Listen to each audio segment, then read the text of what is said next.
The house smelled like fresh paint and new carpet when my sister handed me a glass of champagne.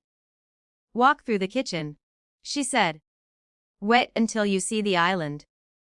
Everyone was glowing. My mother kept touching the countertops as if they were proof of something she'd always predicted. My father stood in the doorway with his hands behind his back, surveying the place like he'd built it himself. I stood near the hallway, careful not to lean on anything. It wasn't jealousy. It was familiarity.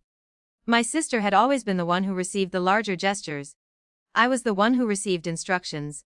After most of the guests left, my father handed me a folder. "We'll go over this quickly," he said. Inside were mortgage documents. Loan amount $480,000, borrower my sister, primary guarantor me. At first I thought it was a mistake. "It's just a formality," my mother said, as if explaining seating arrangements. "You have the stronger credit profile." I kept scanning the pages. My name appeared again on the final signature block, digitally signed. My stomach went cold. "I didn't sign this," I said. My father waved a hand. "You said you'd support your sister." "This is support." I looked at my sister. She didn't look at me.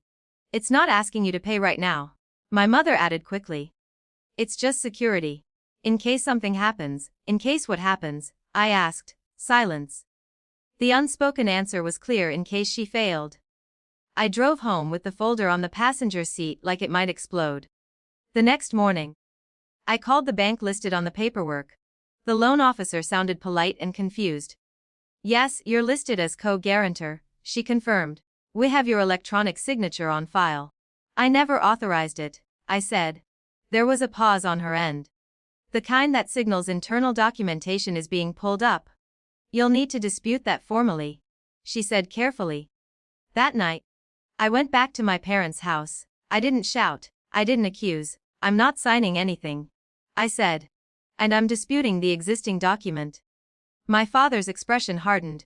"After everything we've done for you." The sentence was familiar.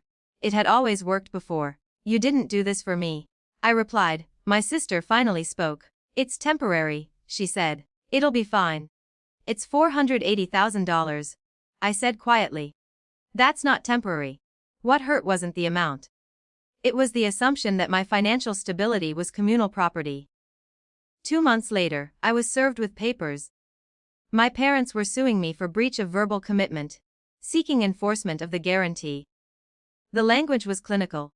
It made something deeply personal look like a transaction. For a week, I considered settling.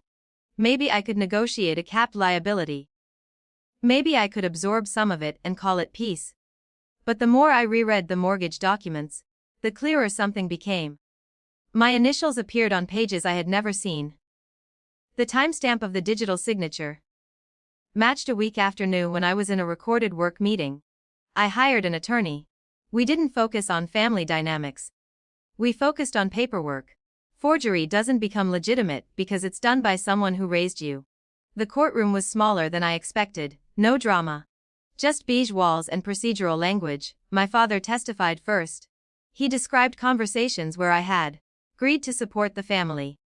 My mother nodded beside him. When it was my turn, I didn't speak about favoritism or childhood patterns. I presented email logs, calendar entries, employment records proving I had not signed anything that day. Then my attorney handed the mortgage file to the judge. He flipped through it quietly. He paused at the signature page. Then he looked up and asked one question. "Where is the notarized consent from the defendant?" The silence was immediate. My parents' attorney shuffled papers. "There was an electronic authorization," he said. The judge's voice remained neutral. "For a personal guarantee of this magnitude, state law requires verified consent. I don't see it." He turned to my sister. "Did you witness the defendant sign these documents?" Her composure unraveled slowly. Tears, but not theatrical ones. "It wasn't my idea," she said, her voice breaking. "Dad said it would speed up approval. He said it was just paperwork." My father stared straight ahead. The judge closed the folder. "This case is dismissed," he said. "And I'm referring this matter for review regarding potential document fraud." It wasn't dramatic. It was final. Outside the courthouse, my mother tried to reach for my arm. "We didn't think you'd take it this far," she said. I understood what she meant. I wasn't supposed to enforce boundaries. I was supposed to absorb impact. My sister avoided my eyes. I thought you'd help, she said softly. I would have, I answered. If you'd asked. That was the part none of them could argue with. The mortgage became solely my sister's responsibility. The bank required restructuring. My parents' savings took a hit to stabilize the loan. The house remains hers. I haven't visited. There's no triumph in this outcome. The lawsuit fractured something that won't reset easily. Holidays are now negotiated through short messages and careful timing. But something else shifted. For the first time, my financial life is clearly my own. Not an extension of their expectations. Not collateral for someone else's ambition. Standing up didn't feel powerful, it felt necessary. And sometimes, that's enough.